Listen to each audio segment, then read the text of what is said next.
This ought to do it. Friends, I just, well, I wanted to share this with you because I think it's a pretty good idea, especially if you're like me, you're older than dirt, right? Okay.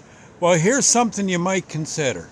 I, many a day, I have to leave very early in the morning to go work at the supermarket I work for. And it's about a 25 mile drive. No big deal. In fact, it's a pretty ride. You get right down to it. The store I work at's up in Blairstown, the Acme there. And there's countless ways to get there. One way I like is, it takes me more along the rural routes. Okay. And I find that nice, except, and here's the big except, is that in the morning, I have an awful time with cars approaching me with their headlights on.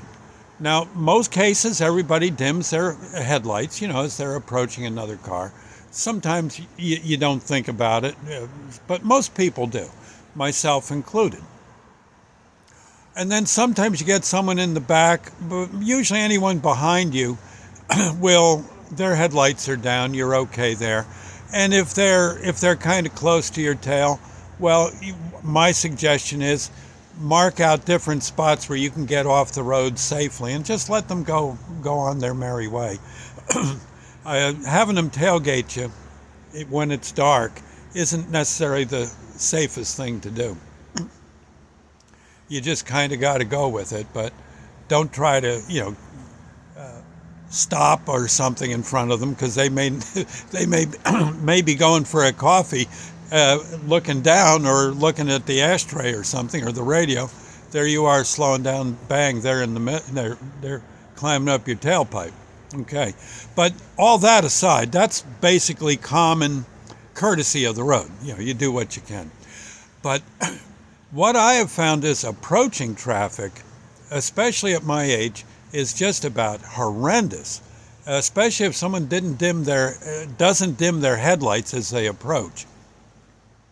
But here's something else that happens. The light still, at my age, with my old eyes, the light still messes up my vision of the upcoming road. It's just how it is. And I find myself kind of getting over to the side. Heaven knows there could be a telephone pole there, bumpy road, that kind of thing. And it's rough. It's rough. Well, here's one thing I found out that works really good. Most cars will have this too. At least I know mine does. What you got to do is, chances are your car seat is down too low. The basic seat, might be down too low. There's usually, especially in more modern cars, I know on mine, it's nice. There's a little lever right there. Oh gosh, it's right to my left, right about where my knee is. And you just yank up on that lever a few times, and next thing you know, from down here, looking over the dashboard with those lights in your eye, all of a sudden you're going tick, tick, tick, tick, tick, like that. You're up higher, and you're seeing, somehow or another, the shades work better at that point. I guess they're busting up more of the headlight light coming at you, and and you can see rather well on the road, and you're not necessarily getting blinded. So my advice would be, if you're driving at night, it wouldn't be a bad idea to make sure your seat, especially in the more modern cars, is up as high as it can get.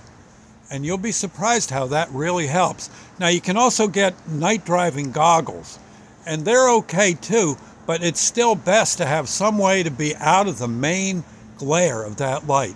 And up with the seat makes a big difference. And if you don't have a way of upping the seat, maybe you get a pillow, something you can sit on. I'm just saying, I think you'll find it helps you quite a bit on the highway trying to get to work when it's dark out in the morning or dark on the way home. Either way. Okay? Thought I'd say, have a ball out there on the highway. Be careful out there. and I'll catch you later. Bye now. God bless.